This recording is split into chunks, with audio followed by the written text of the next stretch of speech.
Dairy is complicated.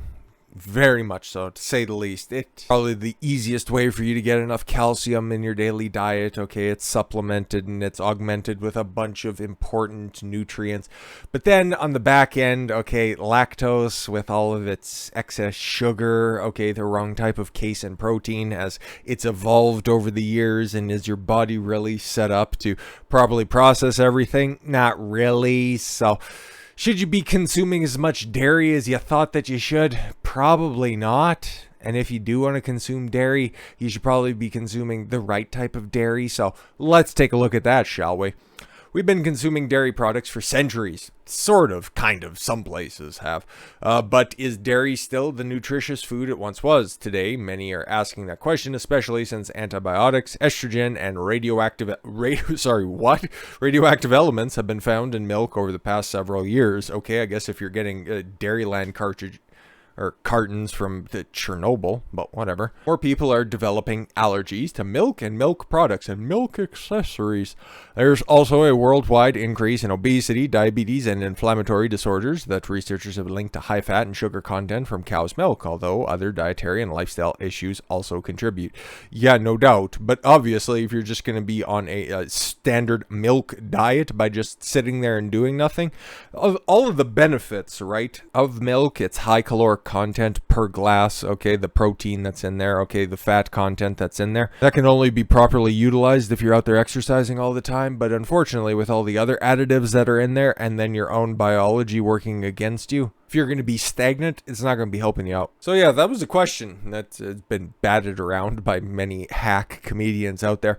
How did we start drinking cow's milk? Did that look really appealing? You just see those hanging udders there and you thought I might have a taste?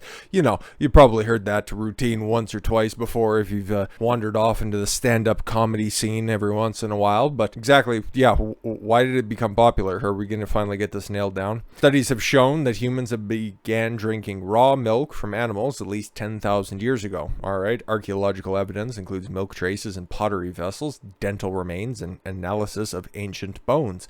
People discovered long ago that milk was complete and nutritious food that provided a steady source of nutrition when other foods were scarce. Yeah, and that's back when it was fine to consume because it was raw milk. For the centuries, more animals, including camels, cows, goats, sheep, donkeys, horses, water buffalo, reindeer, became domesticated, and their raw milk was... Who's milking a reindeer? Okay, questions, big questions. A lack of proper refrigeration caused these times. It resulted in the introduction, learn to read, of yogurts, cheeses, and butter. Numerous scientific studies have also shown that raw milk from cows is correlated to decreased rates of asthma, allergies, eczema, otitis, fever, and respiratory infections. Raw milk also aids in the recovery from antibiotic use and provides many gut-healthy probiotics and enzymes. Interesting. Raw milk is a real superfood providing a variety of nutrients, including calcium, phosphorus, vitamins in general. That's cool. Okay. Irons, proteins, fats, and other substances important for the body. Like I said, dairy is complicated. Good dairy, when it's good, it's very good. It's very nutrient-packed, okay? It's macro-loaded and micro-rich as well. But then there's the bad stuff that's out there, okay? So raw milk is good, okay? And you can get some good hard cheeses that are out there that is made and created with unpasteurized milk. That's where the problem arises through that process. In the late 1800s, however, it was recognized that some diseases such as tuberculosis, typhoid, diphtheria, and scarlet fever, it sounds like what you can pick up if you just go down to modern day LA, were caused by the unsanitary conditions of dairy farms, especially those close to cities. Yeah, exactly. It was during this time that the pasteurization of raw milk was introduced to alleviate that problem. Pasteurization eventually became the standard for ensuring safe milk, even though it was known to destroy the lactase enzyme and degrade many of milk's other nutrients. First law requires the pasteurization of milk was passed in Chicago. Even back in 1908, Chicago, just terrible government overreach affecting the population at large. In 1987, the FDA mandated pasteurization of all milk and milk products for human consumption, effectively banning the shipment of raw milk in interstate commerce, except in the cheese made from raw milk, provided that cheese has been aged a minimum of 60 days and was clearly labeled as unpasteurized. The benefits of drinking milk. Cow's milk is significantly rich source of protein, vitamin D, vitamin A, and calcium, as well as other essential nutrients. Lactose, or milk sugar, is a carbohydrate and split into two sugars, glucose and galactose.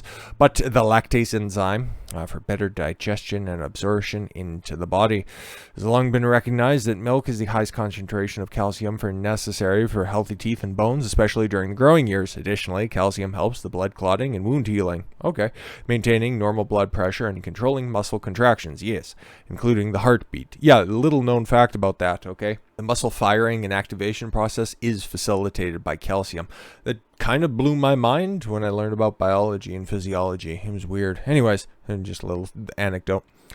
The emphasis on calcium in the pasteurization process launched the popularity of milk in the United States beginning in the 1920s, and then that created Big Milk that's out there, and it culminated with their Got Milk campaign. I know, right? Anyways, vitamin D was added in the 30s to eradicate rickets. Okay, but what happens now? Now you got modern day milk through the pasteurization process and the fact that it has just become a much less appealing drink than it's ever been. So it's creating allergies. Yes, babies and adults develop allergies to cow's milk, and that's why we have more lactose intolerant people than ever before in history, not just by number, but by a preponderance of the amount of people that report conditions that arise from being lactose intolerant. The body's immune system malfunctions, producing allergic antibodies, mainly immunoglobulin E.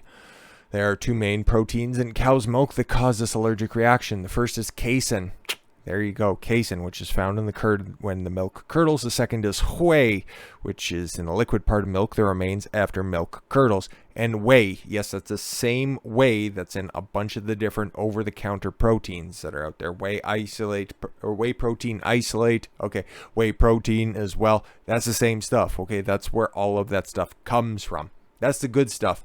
Casein is a lot more of the allergic reaction. That's what you get from that. It's still good, and it was popular in the cut as long as you're not allergic to it, because it was marketed as being a more slow release type of protein, but that's just the science is still out on that. Okay, signs and symptoms of milk allergy range from mild to severe. Can include wheezing, vomiting, hives, itching, and digestive problems. Yes. Milk allergy can also cause anaphylactic shock. Yes. Severe life-threatening reaction that requires immediate hospital attention. It's like when those people have to walk around with an EpiPens from a bee sting. Think that, but with milk. Lactose intolerance. Years ago, lactose intolerance may not have existed because raw milk contains the lactase enzyme needed to convert lactose for digestion.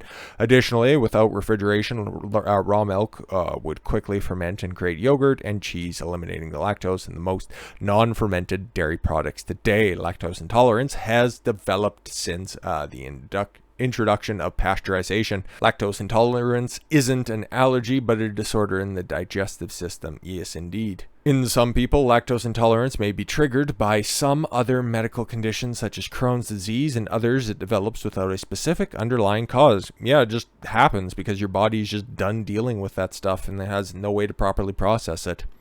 Inflammation. Yes, indeed. Considerable research has been done to evaluate chronic inflammation, cancer, and other diseases such as sinus infections and mucus in their relationship to dairy. As expected, there's much controversy on this and the ongoing studies that help find clear answers. Milk and other dairy products are top sources of saturated fats in the American diet, contributing to heart disease, diabetes, and Alzheimer's, yes, when they're consumed in massive quantities. Studies have also linked dairy to an increased risk of breast, ovarian, and prostate cancer. All right, yeah, but again, the jury's still out on that.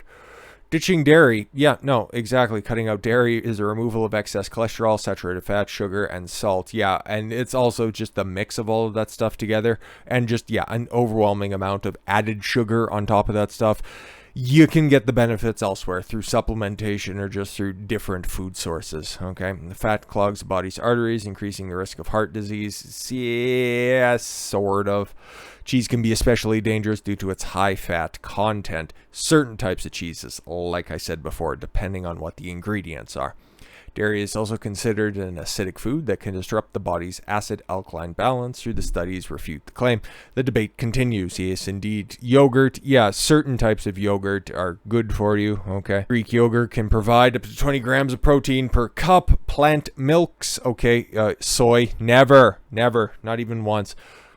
Almond, oat, coconut, rice, cashew, and hemp. Yes. If you are so inclined, coconut's probably better for you because then you can get the added benefits of MCTs, medium chain triglycerides that are in there as well. Cashew, too high in carbohydrate. Rice, I have no opinion on. Okay.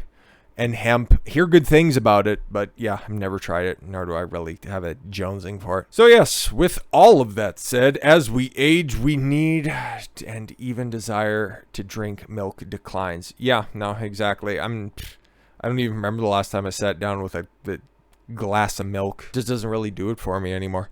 A balanced whole food diet can help maintain your health without the risk of weight gain, diabetes, and cardiovascular disorders that can be partially caused by eating a diet high in dairy products, especially milk. Yeah, it's mostly just macronutrient dense products when it comes to dairy and not being able to manage that properly. Switching to a non-fat yogurt can be a wise choice if you're considering reducing your dairy intake. I wouldn't say that. Just change the type of yogurt that you're consuming. Okay, one of those swirled mixed ones with the added sugar and terrible other ingredients. You should probably stay away from that stuff, but a more raw, less processed type of yogurt, that'd be better off for you. Bulgarian, Greek, those types of yogurts. Okay, not your Yoplait in a tube or whatever the hell those are called. Go-gurts. You guys remember that? Or could be dating myself with that. Eating other animal foods high in calcium, and other foods in general, like leafy greens, can help maintain normal calcium levels. Yeah, it's amazing what you can consume and what you can get in the nutrition sense when it comes to eating leafy greens and vegetables. So there's nothing wrong with consuming dairy. You just got to do it properly. Unfortunately, for most of us out there, your local supermarket or wherever you get your food, it's going to have those crappy sources of dairy. So you got to do your due diligence. Look for what you can. Always try to look for raw sources. Always try to look for unpasteurized sources of dairy. And look for any additives that are on top of it. Because if there's too many of those, leave it on the shelf for some other goof to pick up. But with all that said, thank you all very much for the gift of your time. I've been Don Consuelo. I want you to follow your gut and get after it. Take care, everyone.